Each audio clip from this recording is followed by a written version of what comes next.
This is your daily dose of all things royal. Welcome back, my gorgeous, good-looking friends. At this point, the gaslighting is off the chain. Over the weekend, Harry and Meghan have begun to craft their narrative about their trip to Australia. We have another staged exclusive, the truth behind Harry and Meghan Australia trip, as insider brutally breaks silence. So I went ahead and highlighted the important pieces to this article because it really is setting the tone and framing for what we can expect when they head to Australia, or at least Prince Harry. A source close to Prince Harry and Meghan Markle has delivered a scathing response to the misinformation surrounding their upcoming trip to Australia, branding the backlash as irrational hate bait. According to those in their inner circle, the couple is headed down under for legitimate work and to shine a light on charitable causes like the Invictus Games, and argued that the world could use a little more Harry and Meghan and a little less sad sniping. Now, an insider has revealed to the Mirror exactly why they are making the visit, hitting back at the seemingly ceaseless criticism and misinformation of the couple's trip. Someone who knows the couple tells the Mirror, "There is a lot of misinformation being spread about this trip, all designed to whip up hate. The truth is, you have a couple heading down under for work. While they're in town, they're going to check in on some charitable causes that they have long supported, and in the Duke's case, with the Invictus Games, he's set up." I think it's telling right there. Not only is Harry going there to exploit the Invictus Games, but also to continue their work and their mission of shutting people up and working with the so-called people who enjoy censoring others.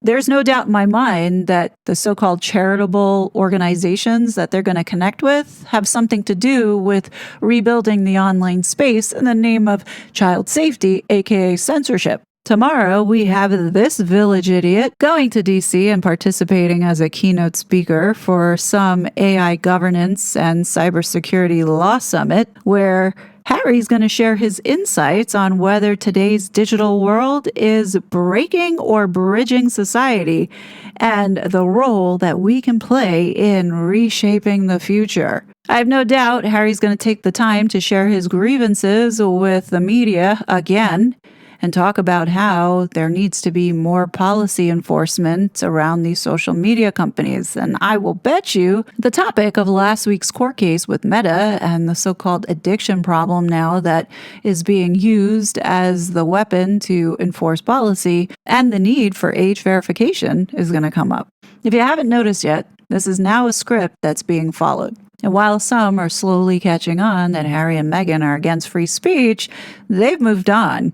And they are now focused on taking away not only your First Amendment, but also your Fourth Amendment, which is your right to privacy. Let me go ahead and explain what you're going to be seeing that so many people will probably ignore and not connect together.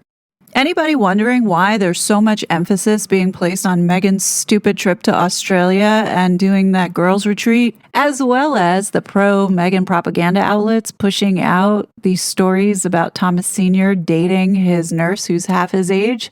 I mean, come on now. They wouldn't take Thomas Markle's call back when the 5 friends leaked the story about the letter, but now they're publishing stories about Thomas Markle dating this woman? Like, again, folks, if you can't see how all of them have been in cahoots, I don't know what else to show you. I really don't. How many celebrities' fathers do you see cranking out articles about their daily lives? You don't. Obviously, this is part of the whole shtick that they have sold us over the last 6 years. And quite frankly, it's getting really tiresome. I don't care to see this because they lied to everybody. Nobody is talking about the potential charity causes they might be supporting. No doubt that Harry and Meghan are going to do something down in Australia that pertains to online safety. And the big push that people are not talking enough about is this age verification. And whether you noticed it or not, Harry and Meghan are on that bandwagon. Hopefully you've noticed that politicians on both sides of the Atlantic are desperately scrambling to look like they're finally getting tough on these so-called Silicon Valley tech giants. They stage these hearings, they draft performative bills, and mug for the cameras alongside tearful parents who claim their kids were destroyed by social media algorithms they somehow couldn't be bothered to unplug themselves. So everything that we are seeing with Harry and Meghan and Archewell and James Holt is all a part of this scam to protect the kids. They don't give a shit about the kids. The big excuse everyone is rallying around is protecting the kids and keeping them safe from social media. And apparently it pulls so well that it's pulled off something that is almost impossible these days, and that is to have bipartisan support. You have Republicans and Democrats in D.C. high-fiving it, Labor and Conservatives in London all nodding along, agreeing, and even Australia's parliament basically rubber-stamping the whole thing with barely a peep of disagreement. It's like everyone suddenly discovered they all agree on something, or at least they all agree it looks good on TV, because who can push back on protecting children, even though the most heinous things are happening right now? But here's the one little problem in this feel-good story. The very same tech giants these politicians claim to be battling are pouring record amounts of money into helping these politicians make it happen. Yeah, you heard me correctly. They are funding it themselves. And the shiny tool they've all latched onto, the age verification dilemma, isn't really about figuring out if some kid is 15 or 16. Nah, it's the foundation for a whole new verified internet where you can't stay anonymous anymore. Every time you log into social media, grab an app, or even just browse a site, they're going to make you verify who you are first. You keep hearing them sell it as saving the kids, but once the system's built, it's going to snag every single one of us. I think many of us know that anything that Harry and Meghan are touching or pushing, especially with children, has an ulterior motive. And if you haven't noticed, the UK has been leading this agenda. Take Keir Starmer back in February. He set the tone by announcing he'd rammed through social media age restrictions way quicker than the 8 long years it took to squeeze out the Online Safety Act. Keir Starmer's quoted saying, "Technology's moving fast, so the law better catch up." And then basically dared the platforms, and if that means a fight with big tech, bring it on. And then last week, he turned it up even more, painting it like some epic moral showdown. "Look, some of this is gonna require a fight. If we want to protect kids, we've got to battle these platforms that keep pumping out addictive stuff on purpose. They want kids glued to the screen longer, so we've got to pick a side." Now you notice, Keir Starmer uses the word addictive. As I've shared in previous videos, the whole point of using addiction and making it a health emergency can now frame the mental health crisis as something that the government now should step in and take control of. This was so painfully obvious, and what they were doing now with reframing the narrative on how to restrict or curb speech, with Meghan and Harry showing up to this summit with the Surgeon General Vivek Murthy, who, by the way, had been named in the Missouri versus Biden lawsuit for restricting speech around COVID. And here we are now, these fucking people trying to get out of it by using the children. I specifically called this out back in 2023 when they showed up to the summit. In this video, I go through this in painful detail, explaining why they were doing what they were doing in that moment. Because if you were following this back then you remember that this trip to New York City and participating in this summit came out of like left field. But anyway, getting back to present day and Keir Starmer speaking out about the addictions of social media, what you see here, it plays pretty well now with the crowd. Starmer's the dad of 2 teens. He mentions it every time he gets a chance to exploit it. So he gets to play the parent-in-chief who totally gets what families are going through when it comes to dealing with their kids and social media. His technology secretary, Liz Kendall, is already floating a full ban for under 16-year-olds by summer and casually threatening huge fines or straight-up blocks for any platform that doesn't play ball in the UK. You're beginning this consultation into potentially a ban on social media for under 16s. How swiftly could that come into effect? I mean, there's some suggestion in the papers this morning we could see that by the end of the year. Is that right? Yes, we will definitely come forward with our proposals before the summer. We want to get the legislation right, whatever we decide to do in the end. But patience isn't my greatest virtue, but that's because the public, parents are dealing with this right now. So essentially what these evil jokers are doing are giving off this vibe that they're pushing the classic good versus evil, and that they are brave and going up against the greedy big tech. And don't you worry, these globalist parasites have their ass clowns, Harry and Meghan, help stupid parents fight off these algorithms, because it's all in the name of saving democracy. So now keep that script in the back of your minds, because the money trail tells a completely different story. When we look at Australia, they beat everyone to the punch. Their social media minimum age kicked in last December, straight up banning under 16 from Facebook, Instagram, TikTok, Snapchat, X, YouTube, and Reddit. By mid-January this year, over 4.7 million accounts got wiped, locked, or restricted. Platforms that don't jump through enough hoops to keep kids out?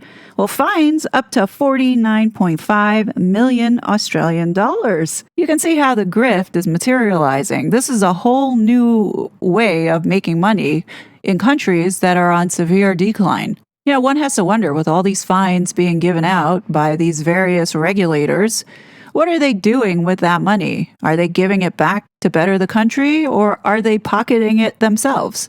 But I digress. Let's get back to Australia.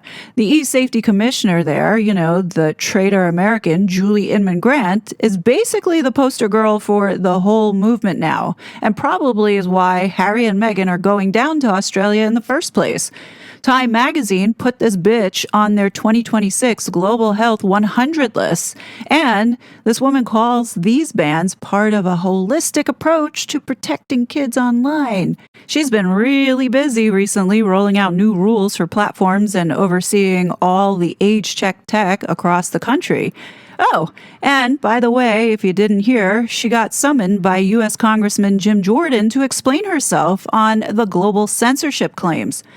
Julie Inman Grant obviously pushed back, calling it an unprecedented move for another country's lawmakers to boss around a foreign bureaucrat just for doing her job. But this woman is an American. In my humble opinion, the U.S. government needs to denaturalize her, seize her passport, and tell her she's never welcome to come back to this country ever again. France is another country that jumped right on board.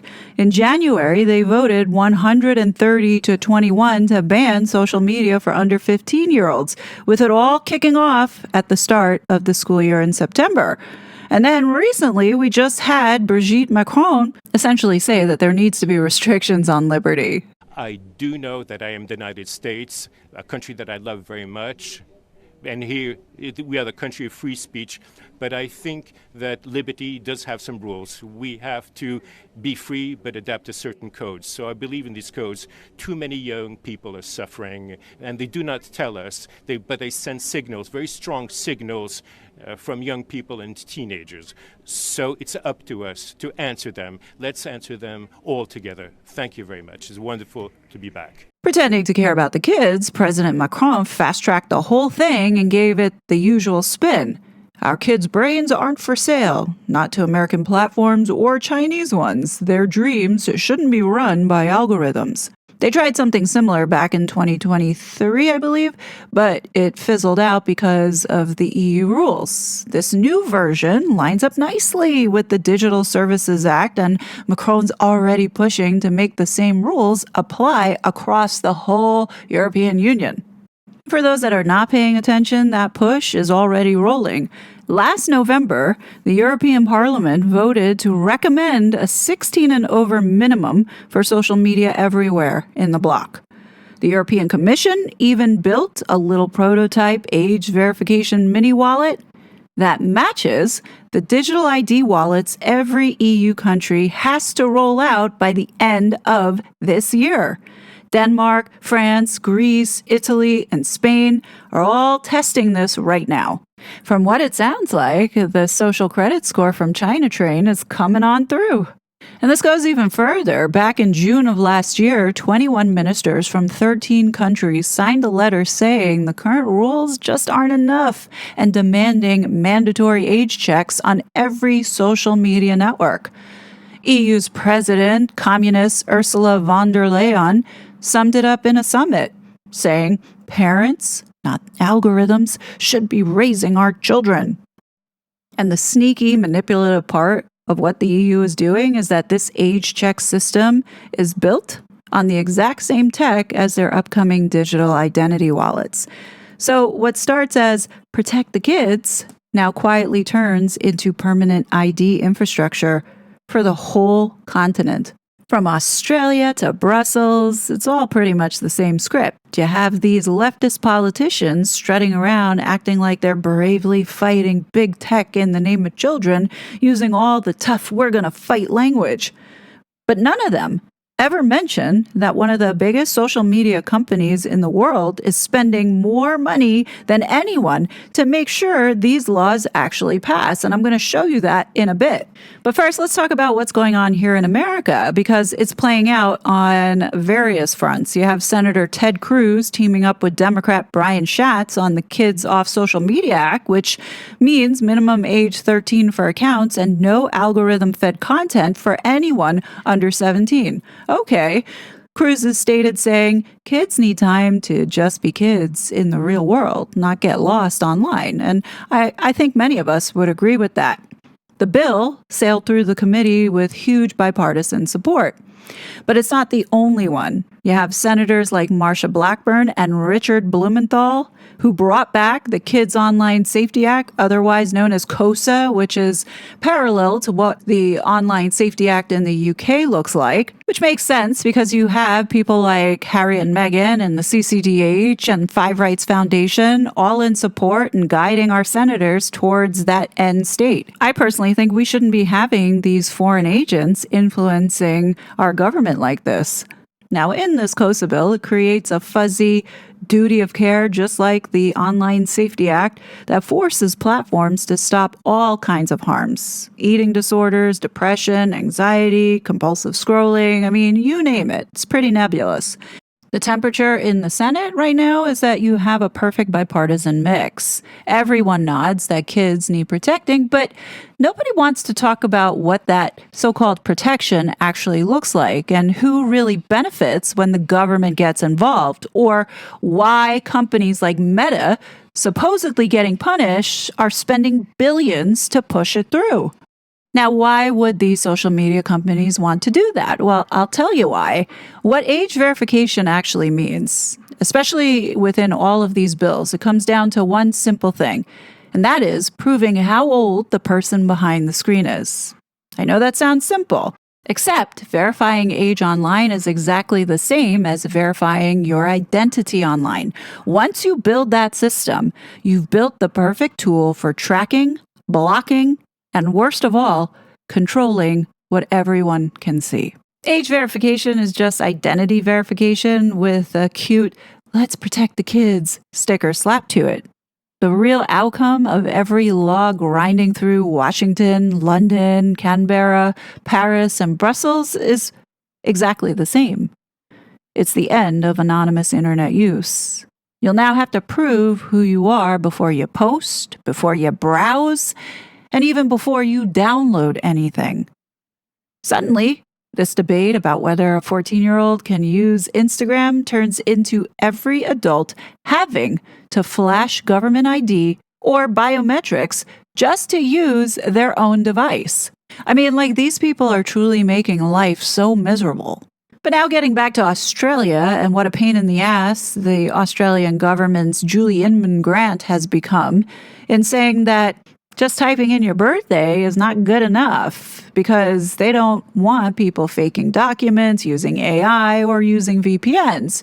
So instead, the natural recommendation is, of course, uploading your government documents or scanning all the photos in your device to determine the age that you are, and even submitting credit card information or bank details, as well as your government ID, all stored on third-party servers and databases. Like, who feels comfortable with that? legislation because of our members who talked about bans the use of digital ID. Yes, But and what's to stop one of these platforms asking for someone's ID, digital ID? well, they can ask for digital ID as one form of age assurance, but they cannot only use digital ID, and it cannot be the last, say, point of call if there is let's just say if there's an appeal or if there's a refusal. And the idea is there that you shouldn't be able to force anybody to use their digital or government ID if they're not comfortable. So there have to be alternative means that are offered by the platform. So given the legislation prohibits the use of digital ID, It does not prohibit the use of digital ID. All up, it prevents digital ID from being used as a sole means of assessing someone's age. Okay, so as a sole means of using digital ID. And for my dear friends in communist UK, if you haven't seen, the UK's new consultation, launched in March under the cheery title, Growing Up in the Online World, is eyeing an under 16 ban plus ways to stop kids using VPNs to dodge it. Here's a little fun fact, guys. The countries that already cracked down on VPNs are China, Russia, Iran, North Korea, and Turkey. I mean, real nice company to keep there, Starmer. But it's not just the UK who's trying to sneak this by. The US COSA bill actually tells federal agencies to build age checks right into your phone or operating system on your computer. I'm a little anxious over Trump putting Mark Zuckerberg on his Council for Tech, because it's really Mark Zuckerberg who had been driving this idea of putting age verification and checks, as I've discussed in previous videos, straight on the OS, making Apple and Google responsible. So here's the scary stuff. It's like Apple has got the memo and has moved forward with last week showing us a sneak peek at exactly what the future is going to look like. With iOS 26.4 dropping on March 24th, every UK iPhone user suddenly got hit with a mandatory pop-up that said, confirm you are age 18 plus. Your choices, you either scan a credit card or government ID. Debit cards won't work. Passports, well, lots of people are saying that that's failing. So if you can't or won't verify, your phone in the UK gets locked into this kid mode. Content filters on Safari and every other browser, safety features are turned on in Messages and in FaceTime, and age-restricted apps are now blocked. Imagine spending all that money for an iPhone and you can't use it to its full potential unless you verify and give your information over. I think that's bullshit. And the sad part about this is that they know that they have the market and people are going to do it. This is why, people need to wake up and understand the seriousness of just blindly going into, okay, well, I can't use the phone. Let me go ahead and scan my credit card or my ID, not thinking about where is your information going. And don't think for a second that the UK government is not going to seize on the opportunity of all that data being collected. In this case, people need to be smart and say, well, you know what? Maybe I just won't comply and I will stay in kid mode. Maybe it might be a good thing in hindsight, as it will get people to not be so attached to their phones, thus solving this problem of addiction and flip the script on these fucking people. You know what I mean? Stop using Facebook, stop using Instagram. Show these tech giants that we are in control, not them. Because right now, it's reverse, and these tech companies are driving this digital enslavement, and we are willingly going along with it. Now, going back to Apple and what they are doing in the UK, the real kicker here that the politicians have failed to mention is that the Online Safety Act doesn't actually require Apple to do any of that kind of age verification at the operating system level. The law targets websites and platforms, not operating systems or app stores. Apple just decided out of the kindness of their hearts to go above and beyond, right? The UK regulator Ofcom basically cheered and called it a real win for children and families, adding that Apple had been working really closely with them. What concerns me is that this feels very much like foreshadowing. If these laws here in the United States get passed, like the COSA bill, that would then require Apple to do the very same thing here to all of us. And I almost feel like Apple is testing this out in the UK, while Mark Zuckerberg advises to go ahead and do the same thing here in the United States. Since this new feature has been implemented, users have started to lose it.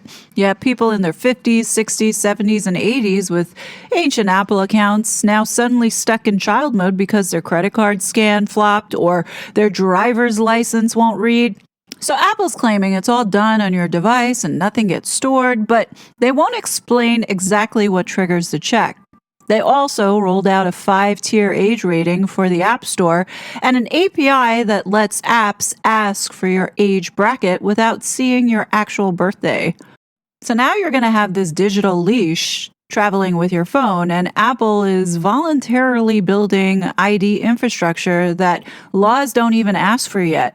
And the regulator in the UK is clapping like a seal. That alone should not only make the British concerned, but also the rest of us, because you know that this is going to spread across the West. As I said a little bit early on, this does feel like the UK is the test bed for setting up this infrastructure. And what is concerning, and we go back to what I shared with you in 2023 about this now switching over to being a mental health crisis, is now going to forcibly remove not only your freedom of speech, but now also your privacy. That's First and Fourth Amendments now being eroded. And I've been banging on about this, but now the picture is now coming into full view, and I am terrified this is happening, and Harry and Meghan have had influence on it. If you were around back in 2021, then you saw or got a taste of the abuse that many of us were subjected to as a result of Harry and Meghan's access to these platforms and people's information, unknowingly to execute this information warfare on innocent, unsuspecting people. Now, what we see happening here is they're trying to make this all legal so they can do this out in the open. When we talk about big tech, specifically Mark Zuckerberg, he doesn't give a shit about people's First Amendment rights or privacy rights. In fact, he wants them removed because this is, from a business standpoint, a money-making opportunity. And you're asking me, well, how so? Let me show you. It should be no surprise that social media is flooded with bots, and it's getting worse. A 2024 report said over half of all internet traffic isn't even human, with 37% being straight-up malicious bots like the Sussex Squad. Estimates put 8 to 12% of accounts on major platforms as fake or automated. On networks of billions of users, you have hundreds of millions of phony profiles. When you look at that from a monetary standpoint, advertisers are pissed because they're paying for real human interaction and they're getting bot clicks. So they're really not reaching anyone because you have these fake profiles, which doesn't generate or turn into any kind of revenue. You see, if you remove people's anonymity and require mandatory ID verification at the phone or platform level, it would wipe out the bot problem overnight. Every user then now has to prove they're real with their real ID or biometric, choice, and the ad inventory suddenly now becomes super valuable. And every single impression and click is verified that it touched a human being. For a company that made $201 billion last year in revenue, almost all from ads, Mark Zuckerberg is not thinking about the kids. Clearly, he wasn't thinking about the kids, even though he knew that there was a problem running rampant on his platform. His goal was to keep people on the platform longer because it drives revenue. In this case, he's most likely thinking from a business standpoint how much money he could have made if they had removed the anonymity and got rid of all of the bots. Because $201 billion is not enough. Now, another bonus that these elitist parasites want to keep on the down low is that a verified ID-linked internet makes it way easier to squash controversial speech. You may or may not recall that back in 2020, Harry and Meghan were part of the pressure campaign to get Facebook to not run ads on controversial voices, voices that they thought were spreading mis and disinformation or malinformation.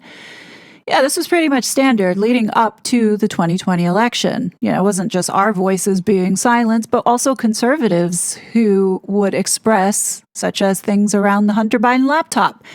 And you had these advertisers pulling back their advertising budget to not run ads on certain voices, thus forcing Facebook to censor a lot of people. So in this case, if you have a sanitized, already ID-checked user base with strong content controls, it means platforms can charge premium rates for safe, predictable ad slots.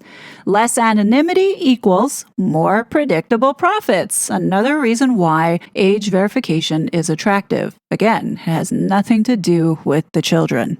When we look at Meta, they've always been obsessed with this. Facebook started with a strict real name policy and enforced it hard for years, kicking off anyone using fake names.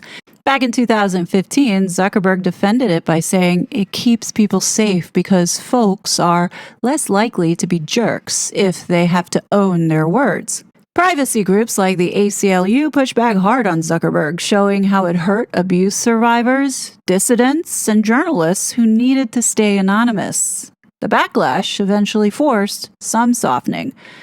Meanwhile, when Meta bought Instagram in 2012, it was partly because Instagram let people use fake handles and had grown huge on that freedom, the exact thing Facebook refused to allow.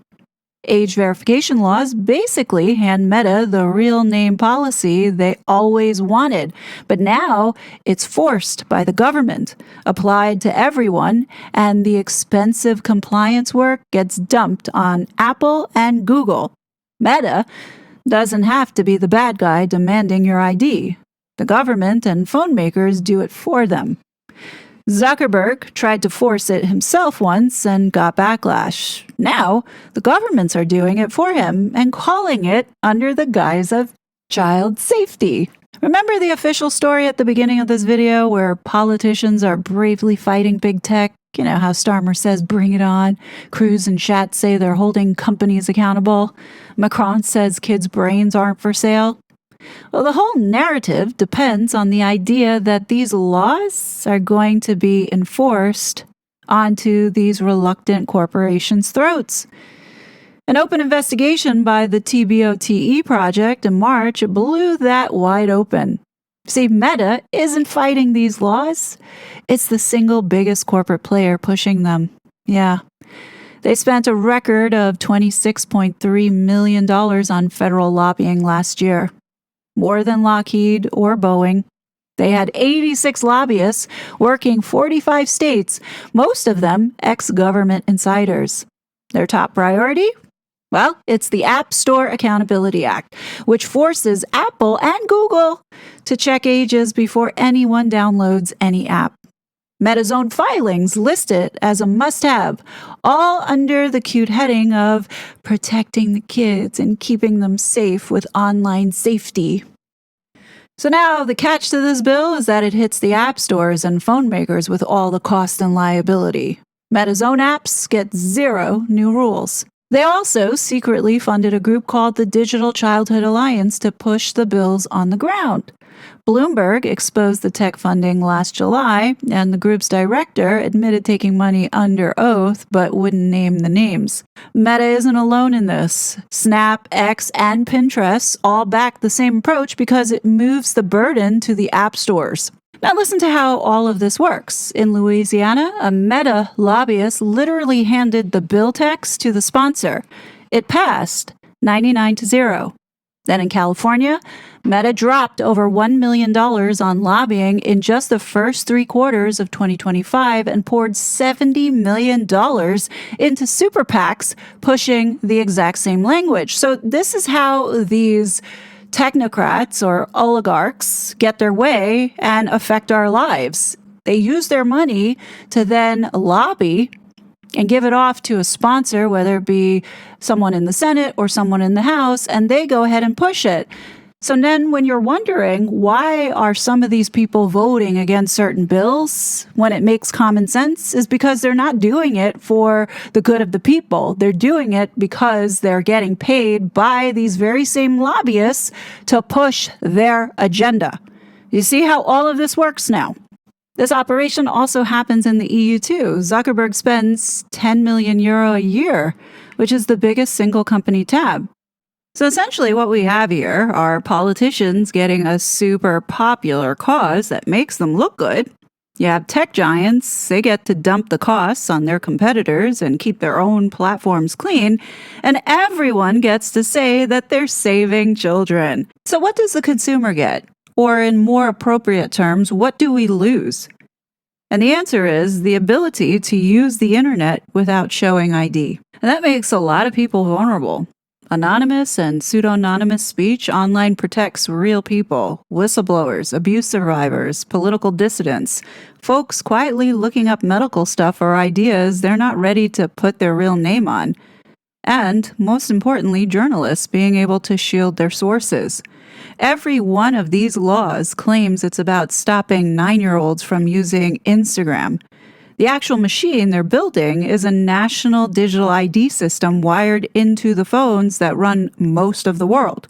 The chilling effect is already showing up. Sites like IMGUR just blocked all UK users rather than deal with the checks. So now you're going to have smaller platforms and indie developers who are going to get squeezed. They either build expensive ID systems they can't afford, or block entire countries, or even worse, just have to shut down and hand even more power to the giants.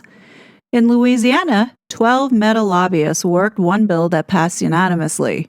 In the UK, you have Apple building ID checks, the law never required.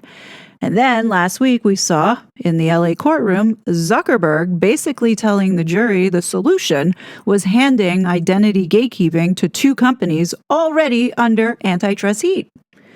The politicians say they're fighting big tech. Harry and Meghan say they want to build a safer online world. But what we see here, and this is like the craziest thing out of all of it, is that the records say big tech is actually paying for this fight. So while they may look like the bad guys right now, behind the scenes, they're the ones pushing for these laws. And that's something. So when you see Harry and Meghan chastising Facebook for taking away the fact checkers, or them supporting, the fight against big tech, they're really all in cahoots with these people because the end goal is to remove the anonymity. And a lot of this is being driven by the left out of the EU, out of Canada, out of Australia, and the UK. Notice, out of those 4 regions, 3 of them belong to King Charles. Now, I do find it incredibly worrisome that people like Harry and Meghan, who are known to abuse their privilege as royals, think about how much worse this will get if they get their IPP status back, because it's not about being afraid in the UK. We know that that's a bullshit story. It's really about getting back that intelligence. And Harry and Meghan want to go after everyone that criticizes them. Now, at this point, if this goes the route where Harry and Meghan get their IPP status back, I'm done. Because at this point, these 2 are pushing to take away our voices, as well as now our privacy, while they get to keep theirs. I will be the loudest person in the room if this ends up happening. And I really wish that those that talk about Harry and Meghan or talk about the royals would put a little time and focus on this, because I think this is probably the most important topic when it comes to concerning these 2. I don't give a shit about Prince Harry getting an invite to Sandringham over the summer. I really don't care anymore. At this point, it's overdone. And I feel like the Palace PR and Harry are all taking the public for fools just to keep us all distracted. We're 6 years in, and look what's going on in the UK. People are getting arrested for speaking out about the migrant invasion, as well as the raping of those kids and being angry about it. How did we get here? I'll tell you how we got here.